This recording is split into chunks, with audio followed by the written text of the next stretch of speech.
Nakatakdang sumuko ang ibang mga kabataang lumabag sa traffic sign sa Davao Coastal Road Parking Area sa Davao City noong Marso 18 ng taon. Matatandaan nag-viral ang video na ipinost ng Davao Idiot Riders, isang road safety advocate page kung saan makikitang nakasakay sa kani-kanilang sasakyan ang isang grupong ng mga kabataan sa Coastal Road Bago Aplaya, Davao City at kitang-kita ang ginawang mga bayulasyon. Sa ginawang investigasyon ng mga otoridad, isa sa mga sasakyan ang iligal na nagkabit ng mga blinker at busina na pag-aari ng isang alias Dats, SK Chairman sa Malita, Davao Occidental.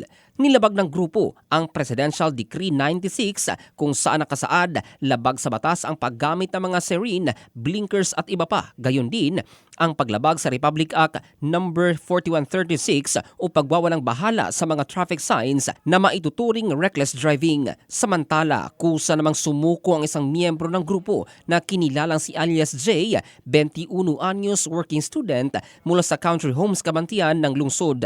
Gayon pa man, patuloy ang ginagawang investigasyon ng pulisya laban sa mga individual sa naturang viral video. Ang balitang ito ay hatid ng Drive Max Adult Herbal Capsule para sa lalaking laging umaangat. Ito si Jovel Candado in the heart of changing lives ng Brigada News Philippines, the Music and News Authority.